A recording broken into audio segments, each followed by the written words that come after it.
एक गाना है, राधे किशोरी दया करो, श्यामा लाडली दया करो, हमसे दीन नहीं कोई जग में। गाना बहुत प्यारा है, बहुत प्यारा लगता है। एक बार मैं ड्राइव करते हुए आ रहा था तो मैं गाना अपनी गाड़ी में सुन रहा था। फिर मुझे अचानक से ख्याल आया कि मैं क्या सुन रहा हूँ और क्या मैसेज मैं यूनिवर्स को दे रहा हूँ। हम इंडिया के लोग इमोशनल लोग हैं, बहुत जल्दी चीज़ों से कनेक्ट हो जाते हैं और कई लोग तो ये गाना सुनकर रोने भी लगते होंगे। भगवान श्री कृष्ण के सामने रोने लगते हैं अपनी दीनता प्रकट करने के लिए कि हम बहुत दीन हैं, ये गाना सुन के। उनके प्रेम में नहीं, उनके प्रेम में जो रोते हैं वो तो अहोभाग्य है उनका, कि उनको ऐसा सौभाग्य प्राप्त हुआ कि उन्हें कृष्ण से प्रेम हुआ। लेकिन जो ये चीज़ सोच के रोते हैं कि वो बहुत दीन हैं, बहुत उनके ऊपर कुछ बहुत दया की आवश्यकता है, तो बस यहीं पर आप गलती कर देते हैं।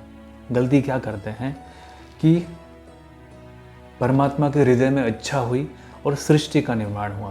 परमात्मा के हृदय में इच्छा ना होती तो सृष्टि का निर्माण ना होता। यानी कि जैसी इच्छा होगी वैसी ही चीज़ें घटेंगी।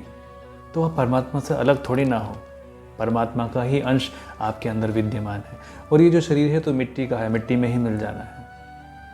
लेकिन जो अंश है, इच्छा तो वही कर रहा है, फील तो वही कर रहा है। और आप क्या फील कर रहे हो कि आप दीन हो, आप हीन हो, और जैसी इच्छा होगी वैसे ही तो आप बन जाओगे। हम जैसा सोचते हैं हम वैसा ही बन जाते हैं। What we think we become. मैं दीन हूँ, मुझे दया की आवश्यकता है, तो इसलिए हे परमात्मा मेरे ऊपर दया करो। तो आप दीन ही बन जाओगे, आप हीन ही बन जाओगे। और दया की बात तो पता नहीं कि दया हो कि ना हो, लेकिन दीनता आपको आ घेर लेगी, क्योंकि सृष्टि ही परमात्मा है। और आप इसको क्या मैसेज दे रहे हैं, क्या संदेश इस तक पहुंचा रहे हैं कि आपको दया की ज़रूरत है।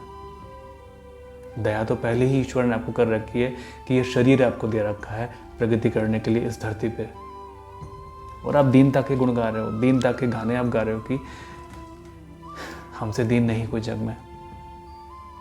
सरासर मूर्खतापूर्ण ये बात है, ये गाना है। गाना बहुत अच्छा है। मैं गाने की निंदा नहीं कर रहा हूँ, लेकिन जो इसके बोल हैं, मैं जानता हूँ कि उन्होंने सरल हृदय से लिखे हैं, साफ हृदय से लगे हैं।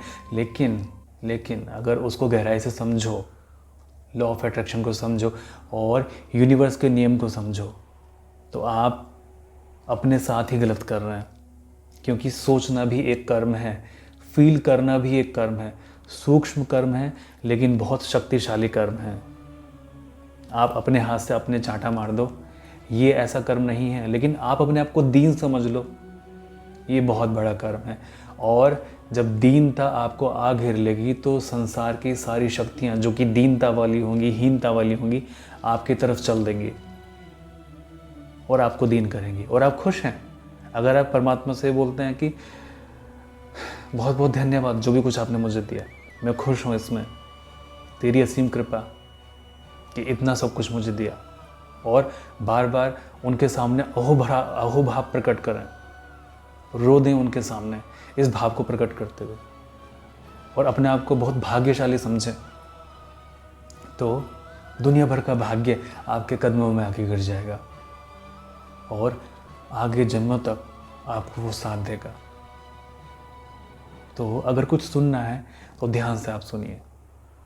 मैं फिर से कहना चाहूँगा, मैं गाने की निंदा नहीं कर रहा हूँ, मैं केवल इसके बोल की निंदा कर रहा हूँ कि ये बोल ऐसे नहीं होने चाहिए जो लोगों को लॉ ऑफ अट्रैक्शन के हिसाब से उनको वाकई में दिन बना दें। चलिए, मैं प्रार्थना करूँगा कि आप सभी लोग स्वस्थ रहें, परमात्मा सभी का भला करें।